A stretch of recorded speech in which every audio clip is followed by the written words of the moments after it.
नमस्कार, मैं आपका साथी सुमित अवस्थी। शाम के 7 बजने वाले हैं। आइए शुरू करते हैं इस नए हफ्ते का नया शो चक्रव्यूह और देखते हैं आज की वो 4 कहानियां जो आपने पसंद की हैं। पहली कहानी, बिहार में राबड़ी देवी के बंगले पर अब दलित कार्ड का क्या है माजरा। क्या है पूरी कहानी, इस खबर को देखने के लिए 11% लोगों ने वोट किया है। आगे इसको विस्तार से बात करते हैं।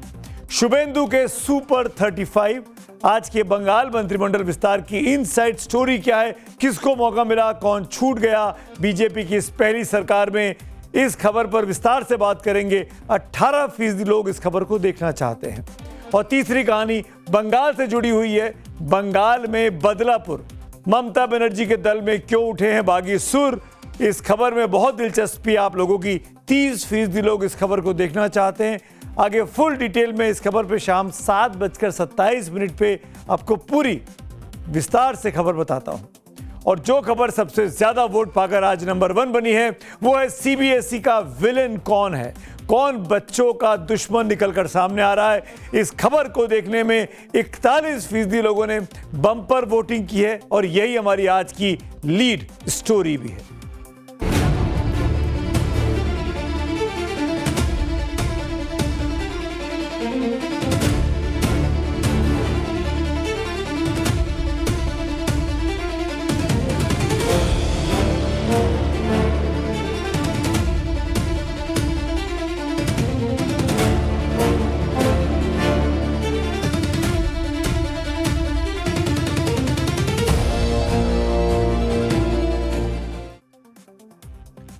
मम्मी पापा अब दोबारा नीट देने की हिम्मत नहीं बची है।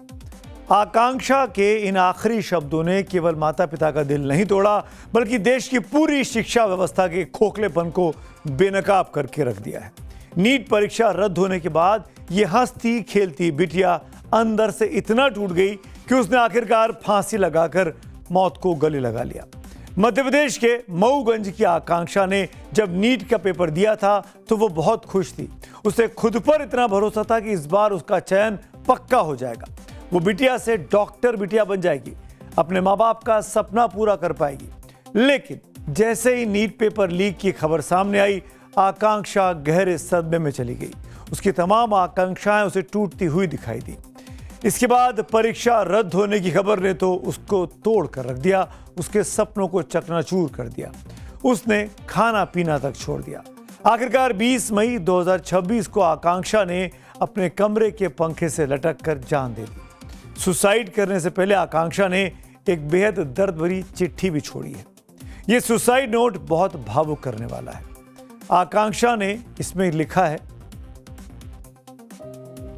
मम्मी पापा, आपका मुझ पर भरोसा था कि आपकी बेटी डॉक्टर बन जाएगी, लेकिन दोबारा नीट देने की हिम्मत अब मेरे अंदर नहीं है।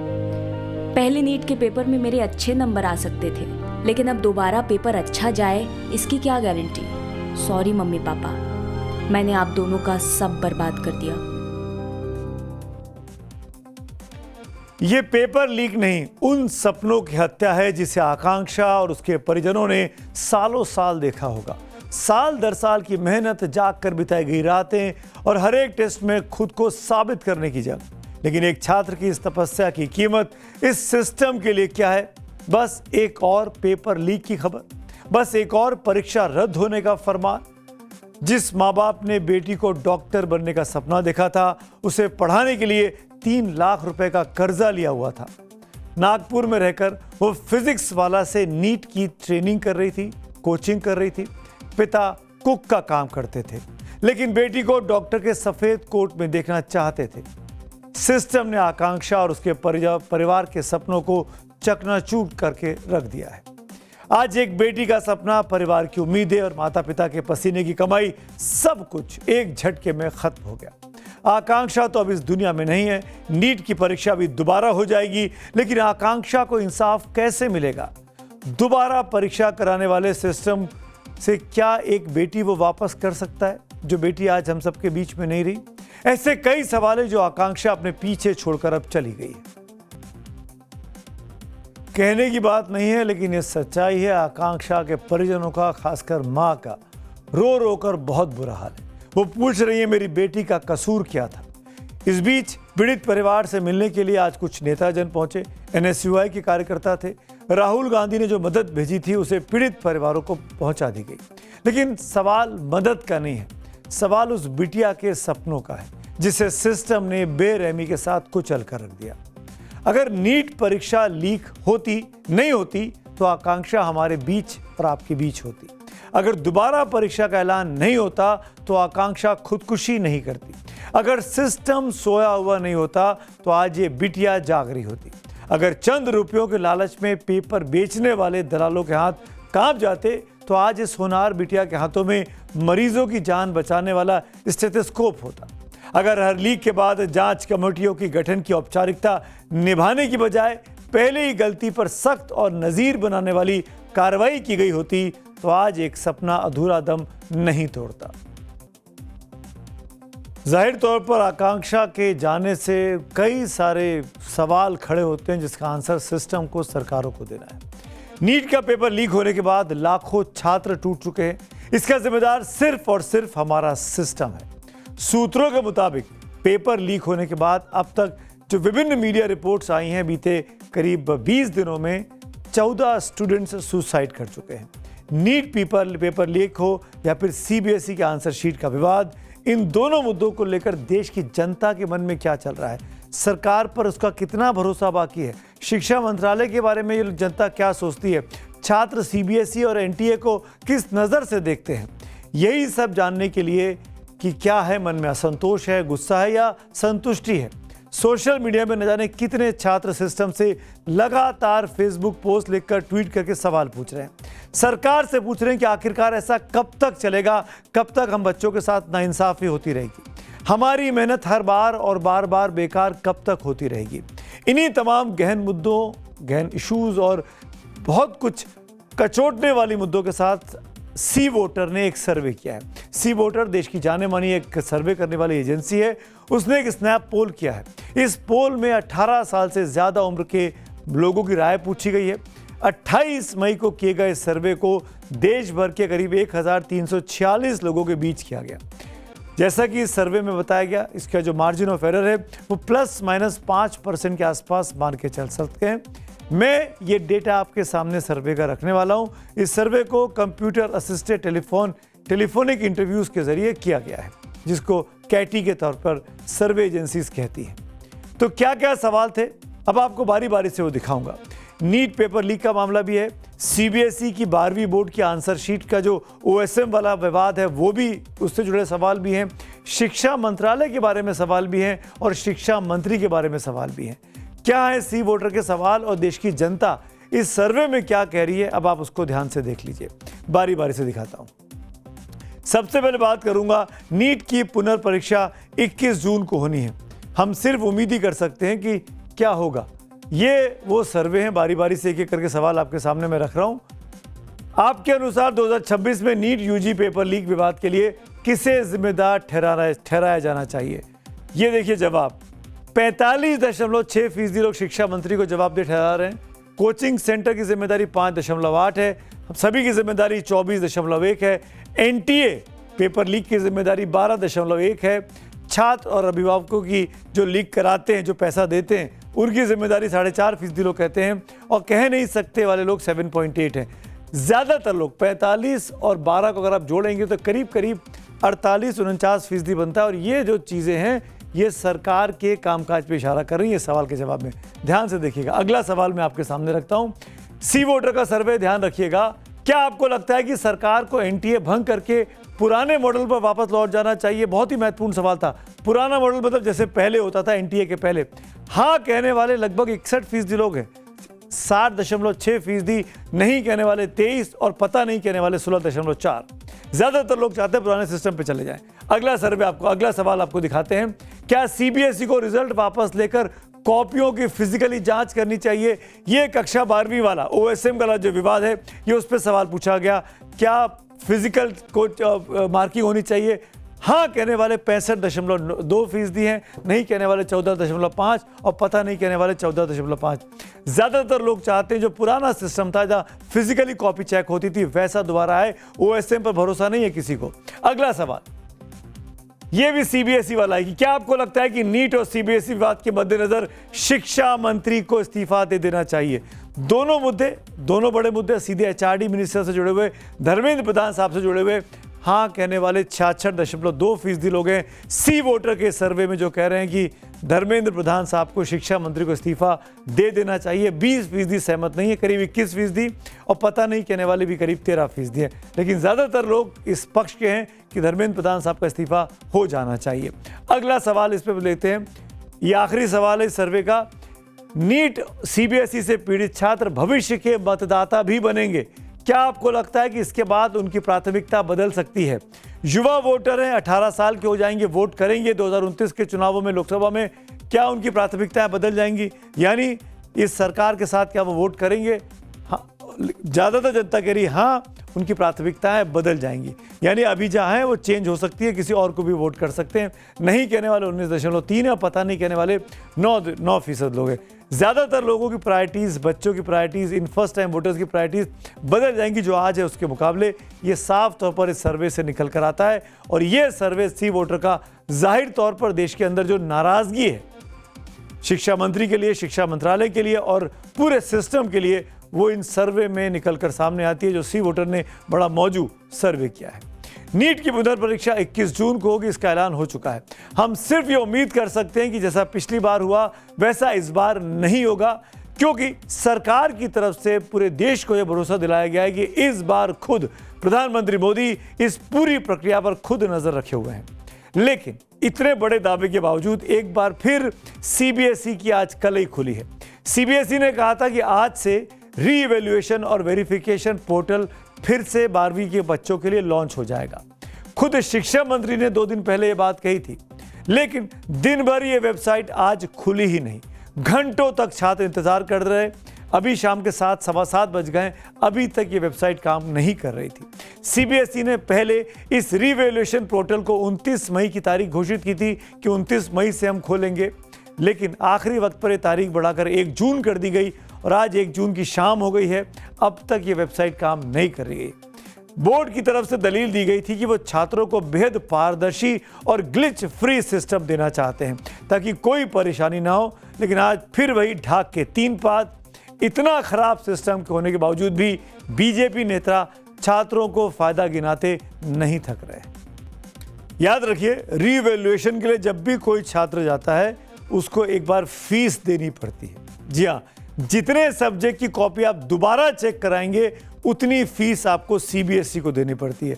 यानी बच्चे के जेब से कमाई पैसा निकल रहा है और सीबीएसई के खाते में जा रहा है, वो भी तब जबकि पूरे ओएसएम सिस्टम पर सवाल खड़े हो गए। सीबीएसई के ऑन स्क्रीन मार्किंग सिस्टम को लेकर 12वीं के एक छात्र है सार्थक सिद्धांत, वो बहुत चर्चा में है। सार्थक ने ऑनलाइन मौजूद सीबीएसई के डेटा को खंगाल कर ये साबित कर दिया, ये वो बच्चा मेरे साथ, आप इसकी तस्वीर देख रहे हैं। इस बच्चे ने यह साबित कर दिया कि बार बार नियम बदलकर एक विवादित और प्रतिबंधित कंपनी को 17 लाख छात्रों के आंसर शीट के मूल्यांकन का ठेका दे दिया गया। सार्थक 2025-26 यानी वर्तमान समय के इन्हीं 12वीं के बच्चों, जो 17 लाख बच्चे हैं, उन्हीं में शामिल है। ये खुद एक एग्जाम दे रहा है। इसी ने आंसर शीट का मूल्यांकन सीबीएसई की ऑन स्क्रीन मार्किंग प्रणाली के तहत किया है। सार्थक ने सीबीएसई द्वारा जारी की गई कुल 576 निविदाओं, जो टेंडर्स थे, उनका डेटा एकत्र किया और ये पता लगाने की कोशिश की कि एक ही परियोजना के लिए जारी किए गए 3 अलग अलग टेंडर्स में नियम किस तरह बदल दिए गए। और नियम बदलने का फायदा पहुंचा हैदराबाद की एक कंपनी जिसका नाम है कोएम्प्ट एडुटेक प्राइवेट लिमिटेड। और यही बात सब साबित हो रही कि इस कंपनी का रोल जरूर जांच के दायरे में आना चाहिए। I have wrote a blog that compares the tender documents of CBSE and I have uploaded it and I have published it, and I have just compared both of them and I found some discrepancies. इस बीच सूत्रों के हवाले से खबर है कि शिक्षा मंत्रालय ने ऑन स्क्रीन मार्किंग टेंडर और डिजिटल मूल्यांकन प्रणाली में कथित अनियमितताओं की आंतरिक जांच अब शुरू कर दी है। सूत्रों के मुताबिक मंत्रालय ने ऑन स्क्रीन मार्किंग सिस्टम से जुड़ी टेंडर प्रक्रिया पर सीबीएसई से एक डिटेल रिपोर्ट मांग ली है। सूत्रों के अनुसार यह भी एक खबर आई है कि अब तक दी गई सफाई से मंत्रालय संतुष्ट नहीं दिखाई दे रहा है। यानी सीबीएसई जो बात कह रही है उससे एचआरडी मिनिस्ट्री खुश नहीं है और अब बोर्ड के भीतर कई स्तरों पर जवाबदेही तय किए जाने की संभावना है। यानी इतनी उठापटक के बाद सीबीएसई के कुछ वरिष्ठ लोगों का आप कह सकते हैं उन पर प्यूनिटिव एक्शन लिए जाने की आशंका अब जताई जा रही है। इस बीच आज नीट पेपर लीक मामले में दिल्ली की राउज एवेन्यू कोर्ट में तीनों आरोपियों को न्यायिक हिरासत 15 जून तक उसने और बढ़ा दी। तीनों से सीबीआई लगातार पूछताछ कर रही है। शिक्षा मंत्रालय, शिक्षा मंत्री और सब कुछ पूरे सिस्टम पर बहुत से सवाल खड़े कर दिए। लगातार इस तरह की खबरें जो आई हैं, चाहे वो पेपर लीक का मामला हो या सीबीएसई की 12वीं की परीक्षाओं की जांच का मामला हो।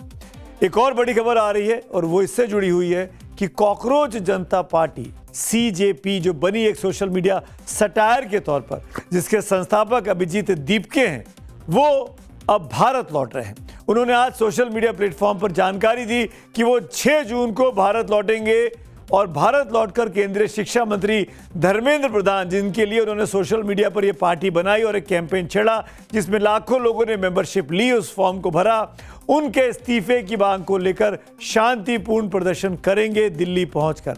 अभिजीत दीपके ने सोशल मीडिया प्लेटफॉर्म इंस्टाग्राम पर एक वीडियो जारी किया है।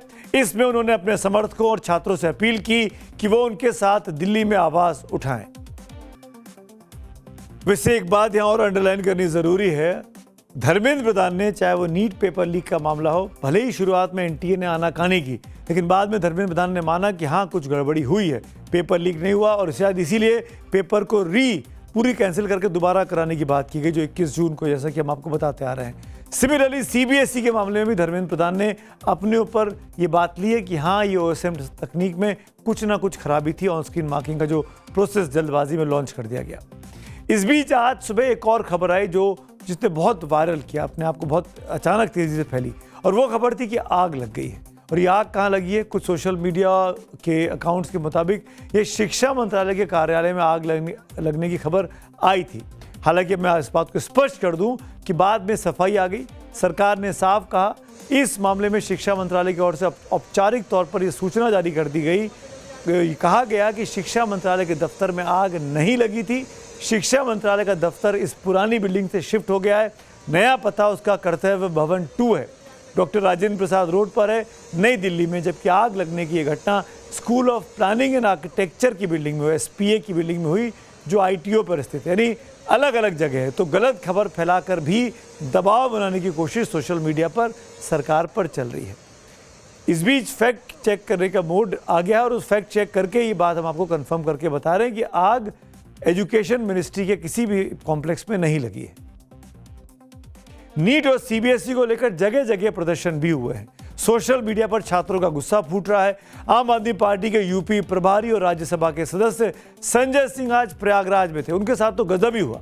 सर्किट हाउस में उन्होंने पेपर लीक पर चर्चा करने के लिए एक बंद कमरे में सेमिनार हॉल में बैठक बुलाई थी, लेकिन वहां भी पुलिस पहुंच गई और कहा कि भाई आप पेपर लीक पर चर्चा इस बंद हॉल में भी नहीं कर सकते हैं। उनके अधिकारियों से इस बात पर जमकर बहस हुई। ये वीडियो भी आज बहुत चर्चा में है। अब बात करते हैं आज की अगली कहानी की, और वो स्टोरी है राबड़ी देवी को मिलने वाले बंगले की। बंगाल में ममता बनर्जी के मंत्रिमंडल में मंत्री रहे शुभेंदु अधिकारी के हाथों में अब बंगाल की बागडोर है। तो वहीं बिहार में राबड़ी देवी की सरकार में मंत्री रहे सम्राट चौधरी आज बिहार के मुख्यमंत्री बन गए। और जिस तरह बंगाल में ममता बनर्जी को लग रहा है कि शुभेंदु सरकार उनको प्रताड़ित कर रही है, वैसे ही बिहार में पूर्व मुख्यमंत्री राबड़ी देवी को भी लगता है कि सम्राट चौधरी की सरकार उनको जानबूझकर परेशान कर रही है।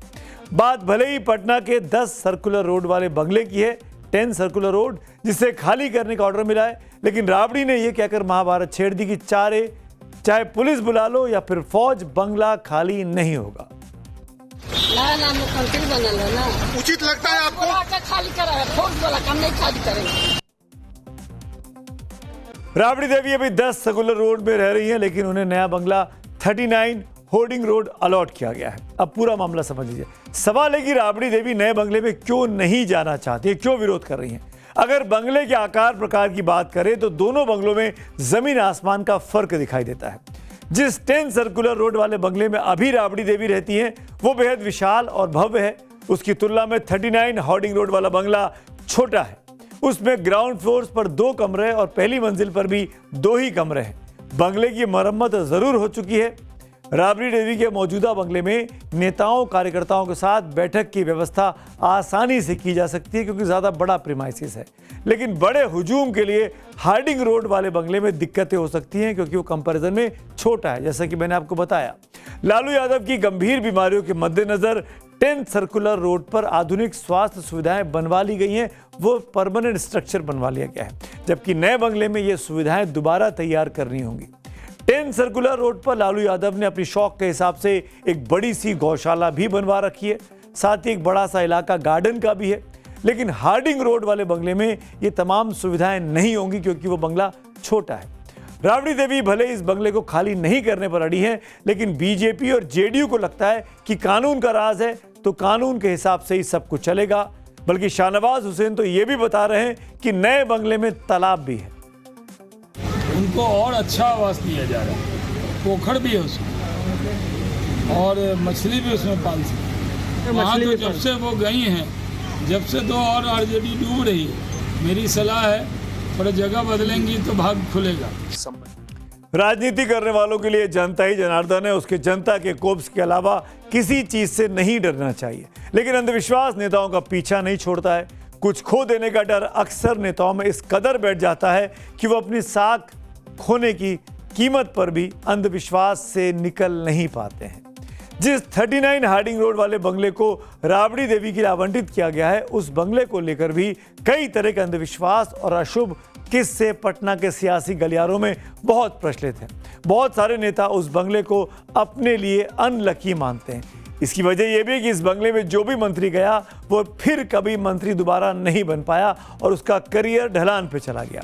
चाहे वो आरजेडी के भूपेंद्र प्रसाद वर्मा रहे हों, शमीम अहमद रहे हों, बीजेपी के सीनियर नेता चंद्रमोहन राय हो, बीजेपी के एक और नेता विनोद नारायण झा हो या फिर राम सूरत राय, उस बंगले में रहने वाले मंत्रियों को दोबारा मंत्री बनने का मौका नहीं मिला है। वही हाल कांग्रेस के मदन मोहन झा के साथ भी हुआ था। यानी उन नेताओं का सियासी ग्राफ और सत्ता पाने की संभावनाएं कमजोर होती जाती हैं। इस बंगले के बारे में कहा गया है कि ये अशुभ है। तो क्या राबड़ी देवी को वो बंगला मनहूस लगता है, इसीलिए वो 39 हार्डिंग रोड पर शिफ्ट नहीं होना चाहती हैं? लेकिन सवाल है कि जिस 10 सर्कुलर रोड वाले बंगले में वो मुख्यमंत्री पद छोड़ने के बाद से ही यानी 20 साल से भी ज्यादा समय से रह रही हैं, वो भी उनके लिए बहुत शुभ कैसे माना जा सकता है? आखिर 20 साल से वो सत्ता का बनवास ही तो भोग रही हैं। बीच में नीतीश कुमार से गठबंधन में उनके बेटे 3 साल के लिए डिप्टी सीएम तो बन गए थे, ये दूसरी बात है, लेकिन आरजेडी को अपना मुख्यमंत्री बनाने का मौका नहीं मिला है। राबड़ी लालू के बड़े बेटे तेजस्वी यादव विपक्ष के नेता हैं और तेज प्रताप तो लोकसभा चुनाव भी हार चुके हैं। और हाँ, तेज प्रताप विधानसभा चुनाव हारे थे। और हाँ, तेज प्रताप से यह भी आता है कि उन्होंने एक अहम सवाल उठा दिया। उनका कहना है कि जब राबड़ी देवी का घर खाली करा रहे हो तो पहले नीतीश कुमार का घर खाली कराओ, वो भी तो पूर्व मुख्यमंत्री है। नीतीश कुमार जी, उनको सबसे पहले खाली कर देना चाहिए। वो जब खाली कर देंगे तो वो भी खाली कर देंगे। 15 दिन का नोटिस दिया गया है। हाँ, तो 15 दिन का नोटिस सरकार दे नीतीश कुमार को भी। श्री नीतीश कुमार जी को उनके प्रोटोकॉल एवं अनुमान सुरक्षा श्रेणी के अनुसार सुरक्षा के दृष्टिकोण से अगले आदेश तक आवास संख्या 7 सर्कुलर रोड पटना आवंटित किया गया। 10 सर्कुलर रोड लालू राबड़ी परिवार के लिए आशियाना है तो आरजेडी के लिए पावर का ठिकाना है। उस बंगले में 16 जनवरी 2006 को राबड़ी देवी शिफ्ट हुई थी। यहीं बेटे बेटियों की शादी की गई। इसी बंगले में लालू यादव और राबड़ी देवी की 5 बेटियों की शादी हुई है। इसी बंगले में रहते हुए लालू राबड़ी के दोनों बेटों तेज प्रताप और तेजस्वी के भी विवाह हुए। इसी घर में रहते रहते उनके नाती पोते पैदा हुए। तो हो सकता है कि एक भावनात्मक लगाव इस जगह से हो गया हो, लेकिन फिर भी वही बात है कि भावनात्मक लगाव जनता से होना चाहिए या फिर बंगले से। वैसे खबर है कि लालू परिवार राबड़ी देवी के बंगले पर असली फैसला तब लेगा जब लालू यादव सिंगापुर से इलाज कराकर वापस पटना लौटेंगे। वो 6 जून को वापस आने वाले हैं। आज उनकी बेटी रोहिणी आचार्य का जन्मदिन था, जिसकी तस्वीरें रोहिणी ने अपने एक्स अकाउंट पर पोस्ट की हैं। उसमें एक तस्वीर में वो अपने हाथों में लालू यादव को खाना और रसगुल्ला खिला रही हैं। ये तस्वीर एक पिता और पुत्री के बेहद भावुक रिश्ते को दिखाती हैं। आपको याद होगा कि बिहार विधानसभा चुनाव में करारी हार के बाद रोहिणी आचार्य उसी 10 सर्कुलर रोड से रोते हुए बाहर निकली थी। अपने भाई से विवाद हो गया था। वैसे बंगले के विवाद में आरजेडी भी आक्रामक तरीके से अब कूद पड़ी है। आरजेडी ने एक्स पर एक पोस्ट लिखा है, बीजेपी और जेडीयू के तमाम बड़े नेताओं को बगैर मंत्री या विधायक हुए कैसे बंगले मिले हुए हैं। मुख्यमंत्री सम्राट चौधरी पर भी आरजेडी ने सवाल उठाया कि उन्होंने अगल बगल के बंगलों को किस नियम के तहत अणे मार्ग में मिला लिया है और प्रधानमंत्री से भी बड़ा बंगला पटना में बनवा लिया है। अब राबड़ी देवी वाले बंगले में असल पेच फंस गया है कि 10 सर्कुलर रोड सम्राट चौधरी सरकार में पशु और मत्स्य संसाधन और डेयरी मंत्री नंद किशोर राम को आवंटित किया गया है। राबड़ी देवी बंगला खाली नहीं कर रही हैं तो नंद किशोर राम कह रहे हैं कि उनके लिए दलित होना अभिशाप हो गया है। तो एक बार जो आवास जिसके लिए आवंटित हो जाता है, चाहे जो रह रहे हैं उनको खाली करना चाहिए। हमको ऐसा लगता है कि मैं रामनगर सुरक्षित निर्वाचन क्षेत्र से निर्वाचित हुआ विधायक हूं और दलित विधायक हूं, तो दलित के लिए आवास खाली नहीं करेंगे तो ये इनके दलित विरोधी होने का मानसिकता प्रतीत होता है। और राजद तो ऐसे भी दलितों का विरोध करती रही है। कमाल देखिए कि दलितों के हितों को बंगले की कसौटी पर कसा जा रहा है, जबकि बिहार के नेताओं को, चाहे वो सत्ता पक्ष के हों या फिर विपक्ष से, उन्हें दलितों की दुर्दशा पर दिल से सोचना चाहिए। बिहार में 43% दलित गरीबी रेखा के नीचे हैं। करीब 84% दलित परिवार भूमिहीन है, लैंडलेस। आबादी भले 20% है, लेकिन सरकारी नौकरियों में उनकी भागीदारी सिर्फ 1.3% है, यानी 1000 में सिर्फ 13, जबकि होना चाहिए कम से कम 200। आज भी 62% दलित बिहार के अनपढ़ हैं। इन पर फोकस नहीं है, लेकिन नेताओं में लड़ाई दलितों के विकास पर नहीं, बंगले की छीना झपटी पर चल रही है। अब बात करते हैं आज की एक और बड़ी कहानी की। आज बंगाल पर पूरे देश की नजर रही। राज्य की 2 बड़ी पार्टियां, लेकिन दोनों के भीतर का माहौल बिल्कुल उल्टा दिखाई दे रहा है। बीजेपी में जश्न तो टीएमसी में शोक है। शुभेंदु सरकार के कैबिनेट विस्तार की चर्चा हर जगह थी, तो ममता बनर्जी की बैठक से उनके ही विधायकों के गैर हाजिर होने की खबरें खूब वायरल हैं। 4 मई को चुनाव खत्म हुए थे, बीजेपी बम्पर जीती है। अभी 1 महीना भी नहीं हुआ है, टीएमसी के 2 विधायकों को आज ममता बनर्जी ने पार्टी से निकाल दिया। एक उम्मीदवार चुनाव मैदान छोड़कर भाग चुका है, जहांगीर। 2 बड़े नेताओं को जनता के गुस्से का सरेरा बीते 2 दिनों में शिकार होना पड़ा, अभिषेक बनर्जी और कल्याण बनर्जी। यानी टीएमसी पर चारों तरफ से इस वक्त आफत बरस रही है। बंगाल में आज पहली बीजेपी सरकार का एक विस्तार हुआ, 35 नए मंत्रियों ने शपथ ली है। वहीं बीते 2 दिनों में ममता बनर्जी को झटके पर झटके लगते जा रहे हैं। बंगाल में इन दिनों एक बड़ी विचित्र बीमारी फैली हुई है। इस सियासी बीमारी का नाम है जनता का गुस्सा। यह बीमारी बड़ी लोकतांत्रिक है। पहले यह बीमारी टीएमसी के नेताओं को लगती थी, अब सत्ताधारी बीजेपी के नेताओं तक भी पहुंच गई है। फर्क सिर्फ इतना है कि जब यह बीमारी ममता राज में लगी थी तो टीएमसी के अभिषेक बनर्जी ने उसका नाम जनता का गुस्सा रखा था, और अब जब वो खुद इस बीमारी के लपेटे में आ गए हैं तो टीएमसी की तरफ से इसे लोकतंत्र पर हमला कहा जा रहा है। क्या यही कर्मा कॉलिंग है, यानी जस को तस? शनिवार को अभिषेक बनर्जी पर पत्थरों से हमला हुआ, उन पर अंडे फेंके गए, चोर चोर के नारे उनके सामने उनके मुंह पर लगे।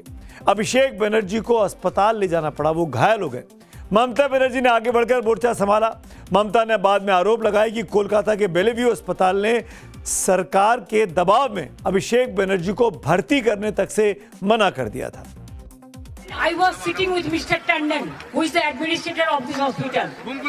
He was sitting behind me and he was requesting me that he is getting threat call from the police in different corners, and that time he was talking to DC South, and also the BJP leaders are threatening to him, so that though doctors advise to admit them, they should not admit Abhishek Banerjee because this is a government desire. Abhishek Banerjee के बाद TMC के सांसद कल्याण बनर्जी रविवार को गए थे लोगों से मिलने हुगली। कल्याण बनर्जी चंडीतला पुलिस स्टेशन में ज्ञापन सौंपने जा रहे थे, तभी उन्हें भीड़ के गुस्से को झेलना पड़ा। They were abusing me, but I was proceeding. And that point of time, a stone was thrown at my head. It is now 2 hours ago. Yes.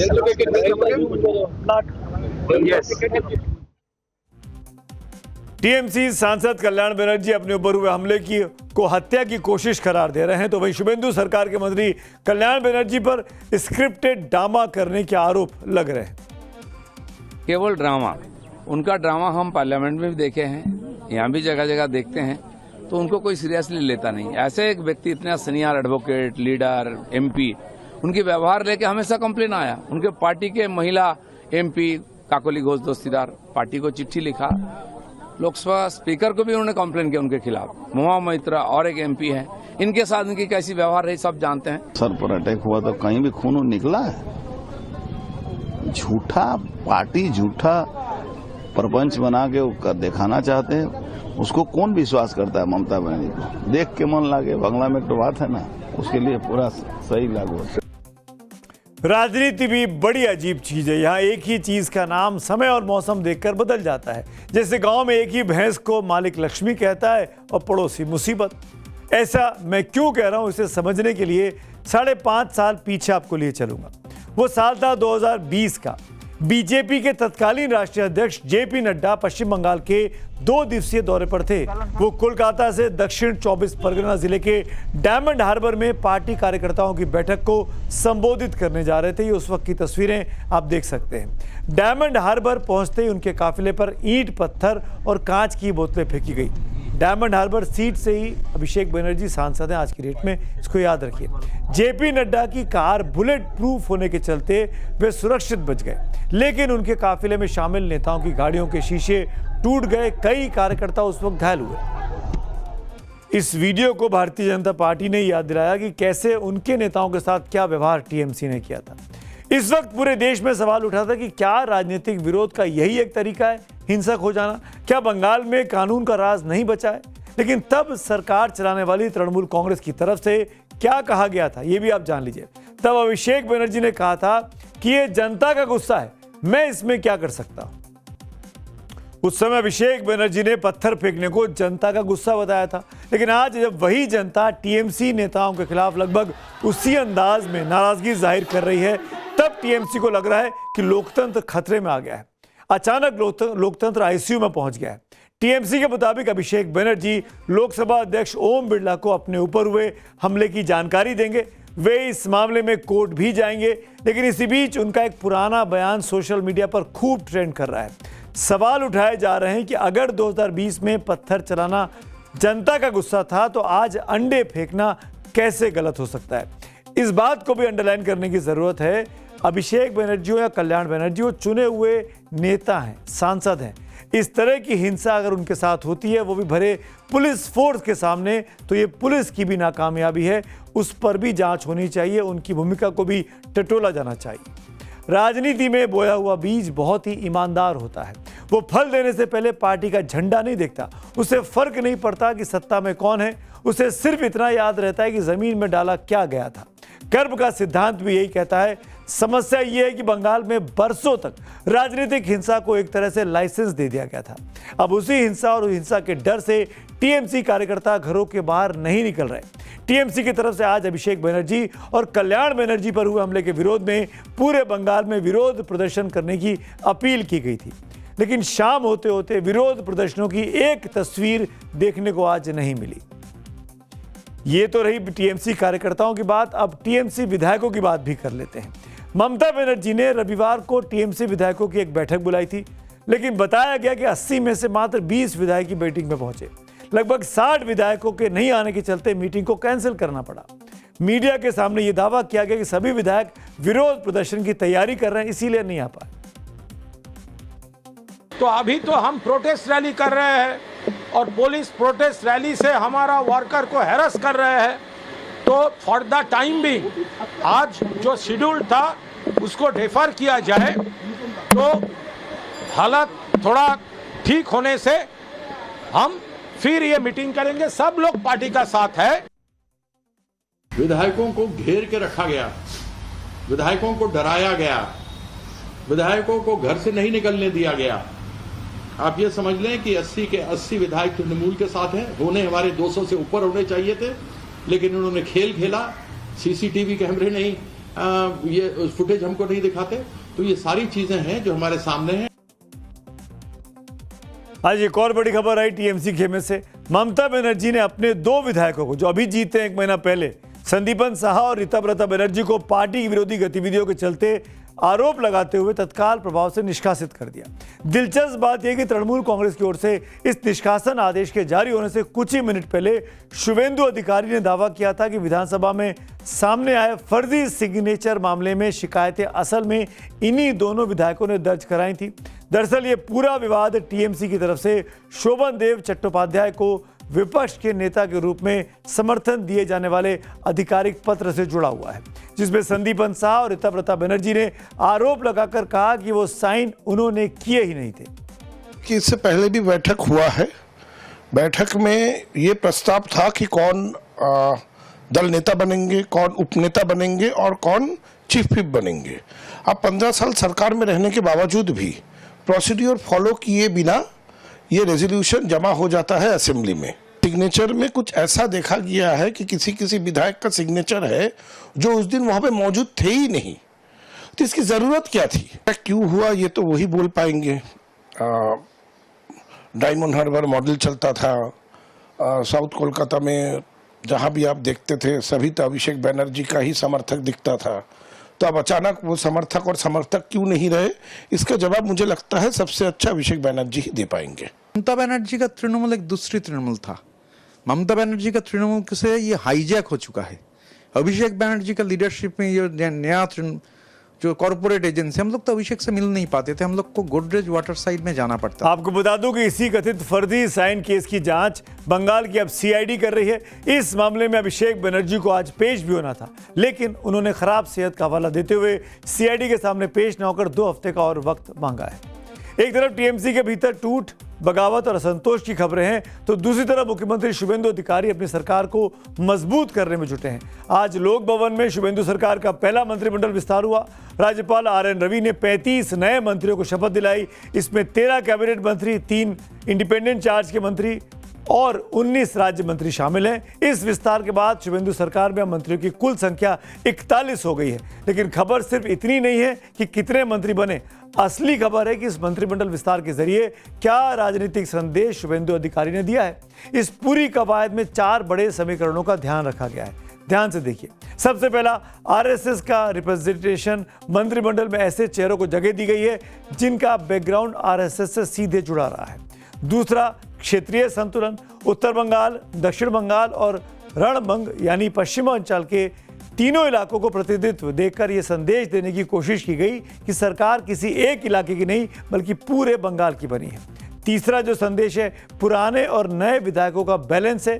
पुराने और अनुभवी विधायकों के साथ साथ नए चेहरों को भी मौका दिया गया है। चौथा, सामाजिक रिप्रेजेंटेशन। राजवंशी समाज है, अनुसूचित जाति है, अनुसूचित जनजाति है और मथुआ समाज के नेताओं को भी मंत्रिमंडल में शामिल कर शुभेंदु अधिकारी ने सामाजिक समीकरणों को साधने की भरपूर कोशिश की है। यानी आज का विस्तार सिर्फ मंत्रिमंडल विस्तार नहीं है, एक तरह से 2029 की चुनावों की राजनीतिक तैयारी का खाका भी आप इसको मान सकते हैं। अब बात कर लेते हैं कार्यक्रम के आखिर में पब्लिक व्यूज की। माधुरी जी हैं, उनका एक पोस्ट आया है सीबीएसई को लेकर। सीबीएसई का विलन सिर्फ ईमानदारी में बेईमानी है और भारत का उज्जवल भविष्य इसमें पिसा जा रहा है। राघव कृष्णा का पोस्ट है। कई बार देखा गया कि नेताओं का बंगले का मोह नहीं छूटता। सत्ता हो या विपक्ष, नेता कितना भी बड़ा क्यों ना हो, उन्हें कानून का पालन तो करना ही चाहिए। तो आज मेरे साथ चक्रव्यूह में इतना ही। कल फिर मुलाकात होगी, तब तक के लिए शुभ रात्रि।